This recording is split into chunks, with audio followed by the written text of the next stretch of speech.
What's happening? You got the Retro Game Hippie and coming at you today with a little game review.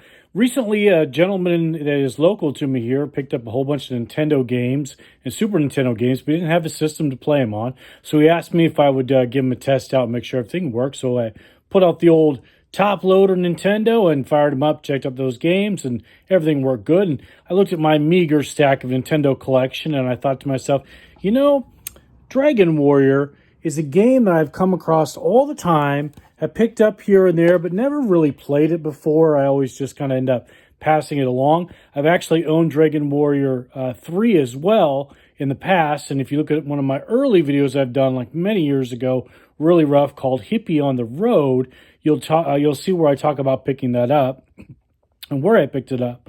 I only played it very little, and then of course I passed it along. But I decided, I've had this game sitting in my collection for a while. I see it all the time. Let me fire it up now that I've got the Nintendo out and give it a playthrough and see what it's like. So let's go into a little bit of history on this game.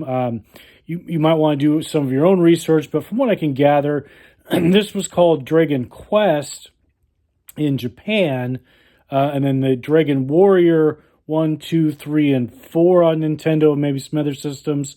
A Dragon Warrior 7 on PlayStation, which I owned for a very little time too, many years ago, but never really played. And then it went back to being called Dragon Quest, which was kind of what it was originally known in Japan, role-playing wise, with Dragon Quest 8, which is something I played many years ago on the PS2, and is a very phenomenal game.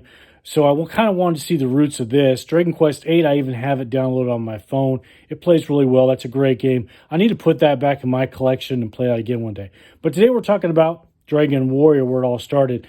I believe this came out in 1986, if I see that right. So that puts it really early in Nintendo games and things of the role-playing game nature on the consoles. So very early entry in that. I think Final Fantasy probably came out a little around that time. This particular game, it is a role-playing game, but you're just one person. You're not a party. So a lot of times in role-playing games, I expect there to be a party, not just one person, but you're one person. But unlike the Zelda-type action-adventure, I guess, I don't know what you call those type of games, although you run around by yourself, the battles, which when I show you the game, you'll see, kind of come up in a window, and then you have options to fight, or you have spells or items. You're kind of role-playing-esque game, so you're not running around swinging a sword as you move. There's a stop action to it. So it has that in the terms of the role-playing aspect. It has good music. It has various music. It kind of gets a little bit repetitive, but overall, it's, not bad music. Graphically, it's pretty simple in my opinion, but it looks good. Something you'd expect from Nintendo in this time frame. It's very grindy. I've been following a guide a little bit online, but overall, you can kind of navigate pretty well if you talk to a lot of people. This just kind of saves a little bit on the grindage by following the guidebook, which is kind of nice that I found online. But even following that, it's very, very grindy to level up your character, to get gold, which you're going to need to buy items that are just a necessity, and they're very expensive. So you're going to do a lot of time around fighting in the game. You don't die. Well, I should say you do die, but when you do, you just get resurrected, but you lose half your gold, and you go all the way back to the starting kingdom, which isn't too far away. It's a large area to walk around in. There was no map in the game to follow, so to speak. I'm sure if you bought the game, it came with a manual that had a map and everything back then. But the online guide had a map. But like I mentioned before, it's really, really grindy, but it's kind of one of those things that, I might play for an hour or so, and I will get a lot of experience and money once I find a good area to grind at. All the while kind of listening to something in the background and kind of half paying attention, because you didn't really need to pay too much attention when you're just kind of grinding levels and getting gold. But let's take a second. We'll fire this up, show you a couple screens, what it looks like, and then give you my final thoughts on the game.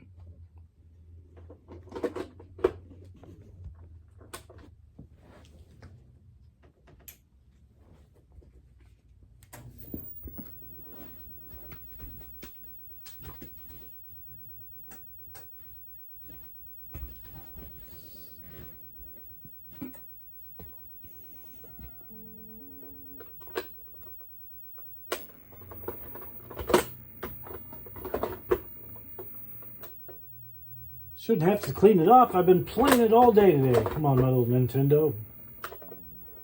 There we go. So I mentioned 1986, but you're going to see in the title screen also mentions 1989. I didn't do a lot of research as to why that was, but there it is, 86, 89.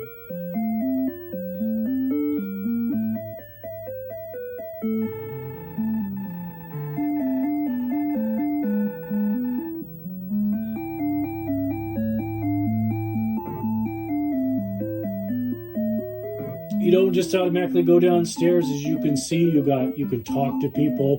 You can look at the status of your character, items you're carrying, or armor and weapons, and then your power and things like that. You can search the area. There's not a lot of things to really find except for maybe one or two that I saw in the guidebook by searching areas outside. You got your spells. You got your items that you can carry 6 of each item. There's not too many things you really need. If you were in front of a door, you would need to use a magic key to open that door. And if you were in front of a treasure chest, you would have to hit take to get the treasure chest. So let's navigate outside, and I'll show you a battle really quick, and then we'll give you my final thoughts and wrap this review.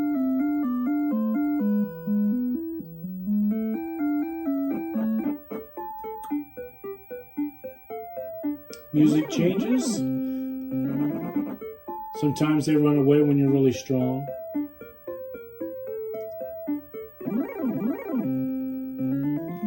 Here we can do a fight, we can run, we can use an item or use a spell.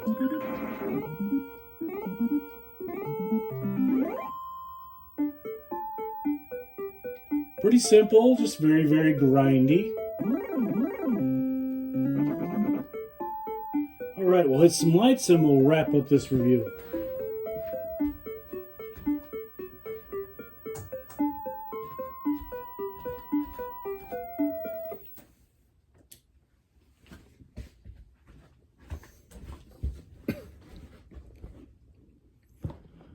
So there you have it. That was Dragon Warrior on the Nintendo.